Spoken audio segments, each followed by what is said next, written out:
Will corporate America love a President Sanders? No, I think they won't. They ain't gonna like me, and Wall Street is gonna like me even less. In a previous video, I showed you a graph comparing the current national Democratic primary polls with the 2008 primary polls. It's about time I show you an updated version of that, but before I do, I warn you, the image you are about to see may be disturbing to some Sanders supporters. The current polls at least appear significantly less promising for Bernie. But if you're a Sanders supporter like myself, I think you'll find the graph far less discouraging once you put it in context. So, as with all my videos, I strongly suggest you watch through to the end so that I can provide that context for you.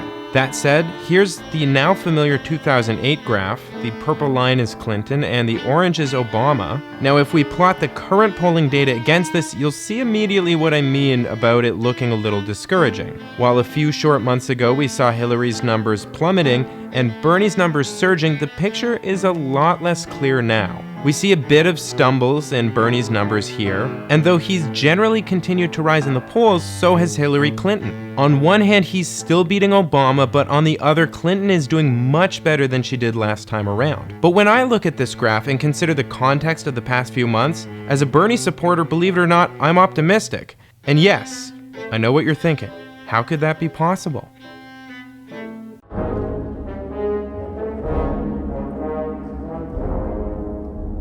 People weren't so sure I could beat the richest person in Vermont to become a United States Senator. So I would say, don't underestimate me. So like I said, as depressing as this graph may look, I think that the context reveals it to be pretty favorable for Bernie Sanders. So let's look at the 7 factors that most likely contributed to movement in the polls.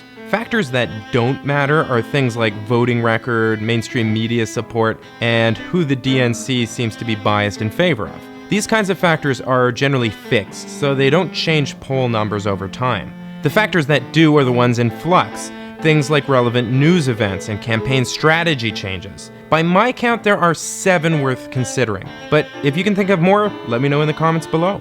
One of these factors is certainly changes in platform, messaging, and campaign promises. Now for Bernie, this is basically a fixed factor, as he's run on the same principles since the 1970s. But that's not the case with Hillary. I think it's indisputable that her messaging has pushed to the left in the last few months, and that has aligned her more with the views of the American people and certainly with Democratic primary voters.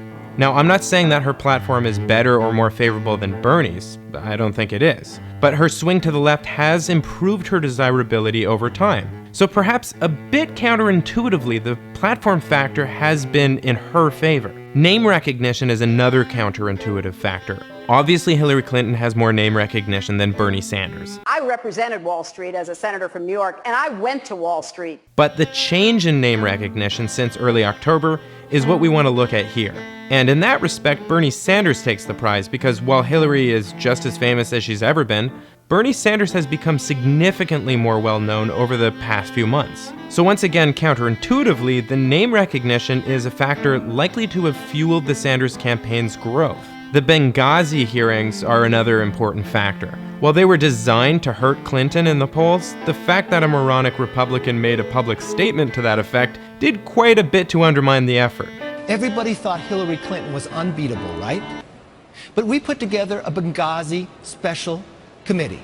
The hearings made her look like the main enemy of the Republican Party and showed that she was capable of fighting them off, even as they ganged up against her. All in all, it was a real win for her campaign, something that very likely bolstered her poll numbers significantly. Of course, you have to consider debate performance. Despite a few gaffes about her relationship with Wall Street, And I basically said, cut it out. 9/11 in downtown Manhattan, where Wall Street is. I honestly don't think Hillary did a bad job in the debates. However, there is no question that Bernie did much better. Why do I say that? Because every poll I've seen confirms viewers thought he won too. To be fair, these polls are usually not scientific and very often conducted online. And that means that the voices of younger people tend to be inflated slightly, which skews the numbers in Bernie's favor. Even still, it's hard to argue with the only data available. So we should expect that the debates have given him a bump over Hillary. However, the mainstream media's reporting on debate performance was a much bigger factor. While Sanders fared better in the debates, according to the people who watched it, you wouldn't know it based on the mainstream media's reporting. Several media outlets declared Clinton the winner when their own polling showed that the people thought it was Bernie who won. What makes this more than just a little problematic is that most people aren't actually watching these debates. They're forming their judgments based on this secondhand reporting. So when the media decides en masse that Clinton won, it doesn't matter that that's a complete lie. Most people will believe it. And as a result, people will consider her to be a stronger, more electable candidate and be more likely to support her campaign as a result. Another factor is that the conservatives dropped out of the race. In case you missed it, Lincoln Chafee and Jim Webb were also running for president and have both dropped out of the race since my first analysis of the polls. Since both of these candidates are pretty right-wing Democrats, I think you're being a little rough. I just arrived. it's reasonable to expect that pretty much every one of their supporters switched to the Clinton camp after they left. But this actually really isn't that big of a factor because both were polling pathetically low. These guys were both basically the Bobby Jindals of the Democratic primary. Joe Biden's declaration that he's not running was a much larger factor. Pollsters immediately stopped asking about him, so his supporters had to choose amongst the other candidates. While he is a significantly more credible liberal than Clinton is, he's far more conservative than Bernie Sanders, and most of his supporters probably favored him in hopes that he would basically work as an extension of the Obama administration, just as George Bush, no, the less moronic one, was largely supported as a continuation of the Reagan administration back in the 80s. Clinton, who served as Secretary of State, of course, under Obama, I think very likely scooped up more of Biden's supporters than Sanders, a guy who didn't even have a D next to his name outside of this presidential run. These voters might change ship once they see that Sanders is the real deal when it comes to hope and change, but their immediate instinct would be very likely to go to Clinton first, just by default.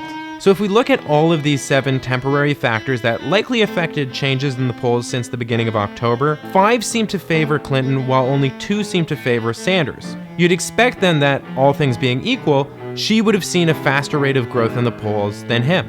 But that's not what we see, is it? The growth rate is about on par, which means he's been able to keep up despite unfavorable temporary conditions. And that's what makes me optimistic. He still has plenty of time to catch up. Obama was still behind at this point in the 2008 elections, and by almost as much. But don't get me wrong, I'm not saying that Bernie is a shoo-in. Obama was able to scoop up supporters from John Edwards and Al Gore, while Bernie won't be able to rely on just taking O'Malley supporters if he wants to win.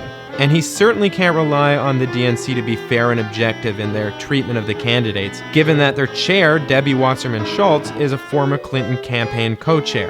This is, again, the game being rigged against Bernie Sanders. So if you want Bernie to win, talk to your friends and family, show them what Bernie's all about. Ask them to compare the candidates. Ask them what they want to see happen in America. Then, ask them this.